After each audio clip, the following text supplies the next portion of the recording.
Olá, sétimo ano, tudo bom? Estamos aí agora começando a aula de número 22, a correção dos exercícios da página 125, certo? Vamos lá. Aula número 22, História. Vou tirar aqui meu rosto para poder ficar mais leve a resolução. Então vamos lá, pessoal. Aula de número 22. Temos número 1. Pergunta. Identifique o que foi absolutismo, utilizando como base a expressão "o Estado sou eu", atribuída ao rei francês Luís XIV. Qual era o significado? Qual era o seu objetivo? Essa frase, muito famosa, "o Estado sou eu", de Luís XIV. Então, pessoal, essa frase aí, a frase destaca aí como vou falar? Vamos falar o seguinte, a frase destaca a postura política centralizadora do monarca francês ao afirmar que ele era a própria personificação do Estado. Essa frase ilustra aí o absolutismo, que se caracterizava pela completa centralização do poder nas mãos do rei, no momento que ele fala aí, "o Estado sou eu", certo? Número 2. Explique com suas palavras o que você entendeu sobre o conceito aí do antigo regime. Essa resposta aí vai ser mais pessoal, né? O que você entende como antigo regime? Vocês têm que destacar, têm que lembrar aí que o antigo regime, o poder estava sempre concentrado nas mãos do monarca, o absolutismo. Que ele mesmo estabelecia as leis políticas, né, leis econômicas, e também ele decidia, né, o uso do dinheiro do Estado, como ia ser utilizado, e também buscava controlar, de certa forma, a igreja. E na sua estrutura social sempre prevalecia a sociedade das ordens e dos privilégios. Basicamente, o antigo regime, essas características. Também podemos destacar o mercantilismo, absolutismo, intolerância religiosa, sociedade estamental. E a servidão coletiva, né? Servidão coletiva / escravidão. Mas essa é mais pessoal. Número 3. Complete o quadro abaixo com um breve resumo sobre as ideias dos 3 teóricos do absolutismo. Temos aí o Nicolau Maquiavel, Thomas Hobbes e Jacques Rousseau. Então temos ali o pensador e ideia. Só colocar na frente. Por exemplo, Maquiavel. Quais as ideias dele? Os interesses do Estado estão sempre acima do indivíduo. Essa é a sua ideia. Os interesses do Estado estão acima do indivíduo e cabe ao soberano de poder absoluto preservar o Estado, usando todos os meios possíveis. Esse é Maquiavel. Inclusive ele fala isso no livro O Príncipe, no qual ele destaca que você tem que chegar ao poder, não importa os meios. Uma frase atribuída a ele é que os fins justificam os meios. Se você precisa roubar, matar para chegar ao poder, não interessa. O importante é você chegar ao poder. Ele destaca isso no livro O Príncipe. Próximo aí, Hobbes. Thomas Hobbes. Ele fala o seguinte, uma das ideias deles, que apenas um Estado forte, no caso absolutista, pode equilibrar uma sociedade, pois sem isso haveria uma insegurança e o caos social. Então ele defende o absolutismo, o Estado forte. E o último aí, Jacques Rousseau, ele defende a ideia principal que o poder do rei é incontestável. Por quê? Porque ele foi delegado por Deus. Certo? Matamos aí o número 3. Número 4. Quais eram os interesses políticos envolvidos na luta religiosa entre huguenotes e católicos na França? Essa tem no livro.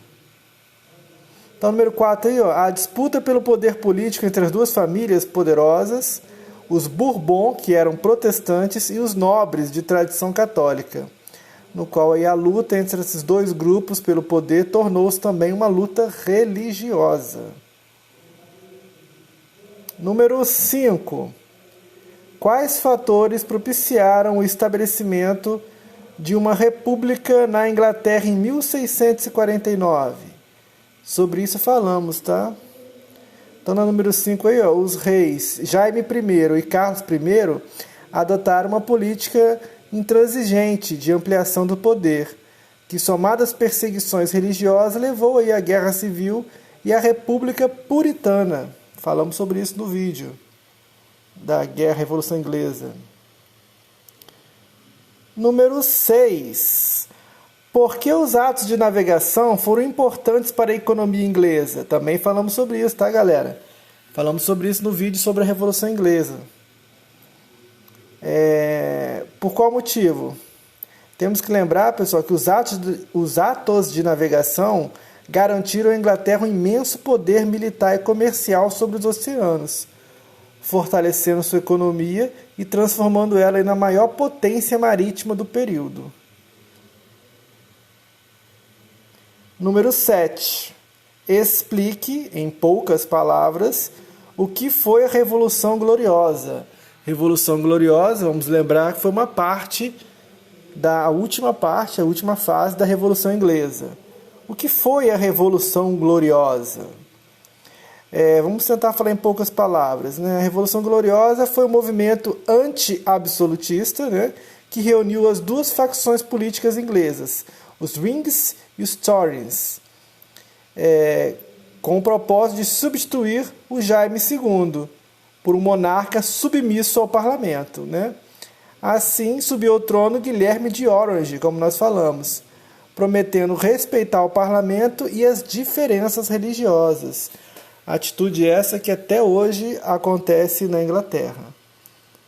O rei não manda, quem manda é o parlamento. Na número 8 temos uma charge aí, deixa eu tirar aqui, colocar aqui.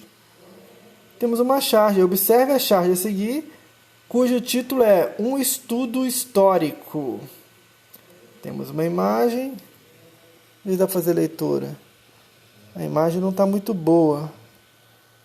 A gente logo vê essa majestade toda vem de peruca, os sapatos altos e do manto. É assim os barbeiros e sapateiros fabricam deuses que adoramos. A letra está bem pequenininha, não estou conseguindo enxergar. Enfim, com base nisso, né, vamos responder o que se pede. Essa charge foi feita aí em 1840 por William Thackeray, escritor, jornalista e caricaturista inglês, para satirizar a construção da imagem pública do rei. Observe com atenção e depois responda as perguntas. Letra A. Qual é a crítica presente na charge? Vocês conseguem perceber? Qual a crítica presente nessa charge? A 8A aí, pessoal, reparem que a charge satiriza a imagem de pompa, né, riqueza que o rei faz, né?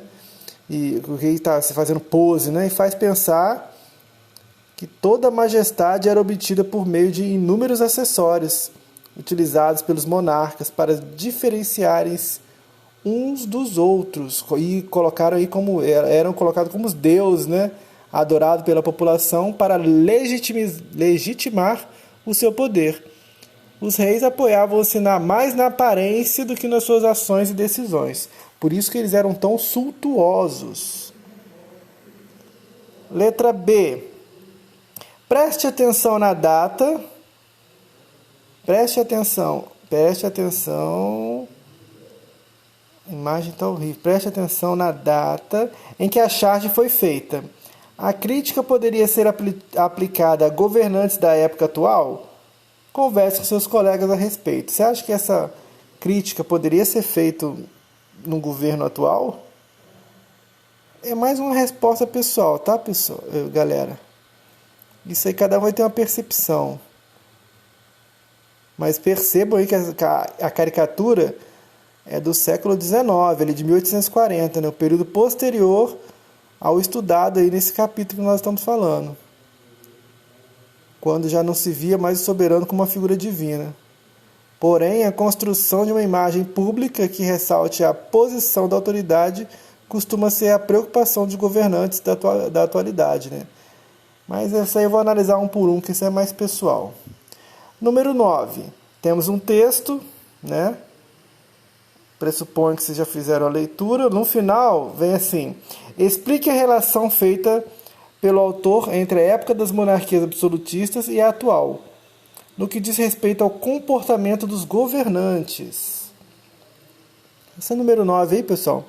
Reparem, ao fazer a leitura do texto, que o autor vê uma linha de continuidade entre o período do antigo regime e a atualidade, especialmente no que se refere ao uso da propaganda como meio de submissão de um povo e a legitimação do poder.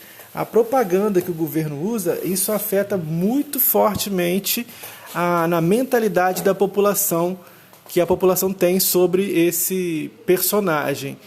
Vide aí, repare, lembre-se da era Vargas. Getúlio Vargas, o nome que ele vai ter como pai dos pobres, foi construído aí com base muito em propagandas também. Hitler também utilizava muito da propaganda, mas esses assuntos são assuntos mais para o 9º ano. Então a gente vai parar por aí, fechamos na 9, façam as eventuais correções e vamos parar por aqui. Forte abraço.